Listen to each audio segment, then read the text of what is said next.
on Fire Confidence Conference and Workshops for Girls. And I am super excited to have the 2022 Girls on Fire Confidence Conference presented by Donna Worthington happening here in Edmonton on October 2nd.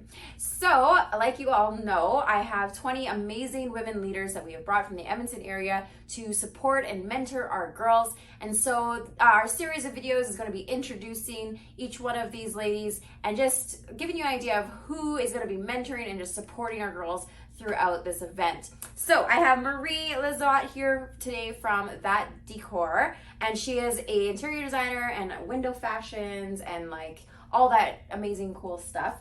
And this is your second event with us, so we're so excited and grateful that you're back with us. So tell us a little bit about your interior design stuff.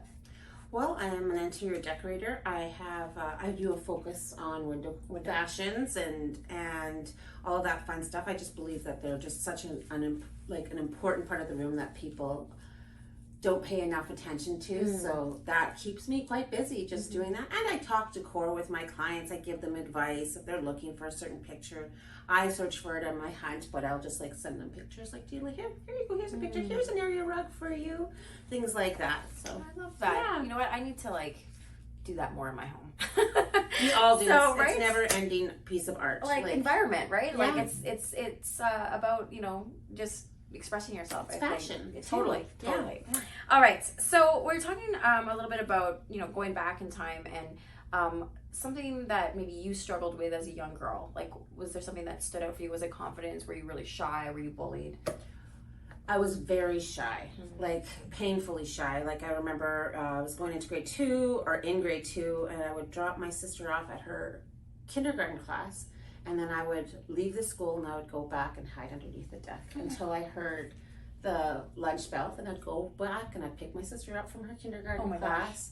We'd go in and eat lunch and watch Flintstones, and then I would go back and drop her off, and then I'd go back and hide under the desk. Oh my God. That's how shy I was. Like, I would do anything to avoid people. Oh, wow. You know, yeah. When did your parents figure it out? I don't know how long I did that for, but I remember it for a while. Like, I was sitting under the deck and I would be licking icicles, and I would just sit there, just for hours. That's how bad I didn't want to do it. I don't remember how long I got away with it, but I remember going into the principal's office and they're discussing it, and they let me feed the fish. They know they gave me a job to get to entice me to go to school. And but it was really bad. Wow. Yeah. So going from like super shy girl to the confident woman that you are today, like what happened? You know what? I think once I got out of school was really tough for me. I got out of school and I was a young mom.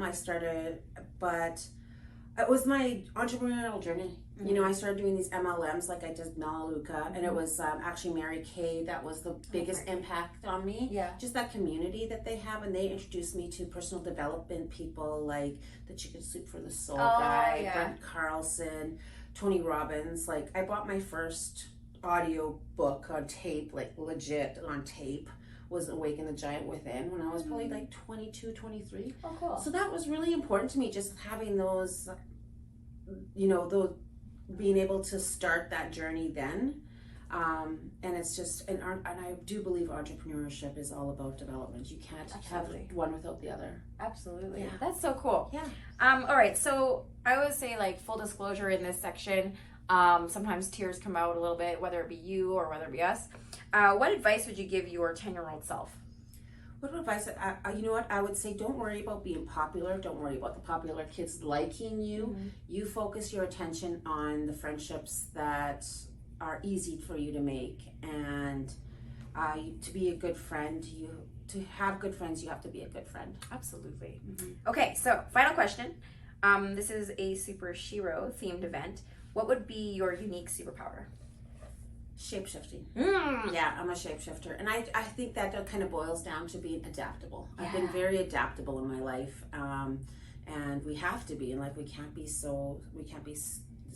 set on one path and not be able to bend. Yeah. So I think it's an important one to have. I love that. It's like Mystique from X-Men. Yeah. All right. Well, thank you very much, Marie, for taking time out of your day to come be with us.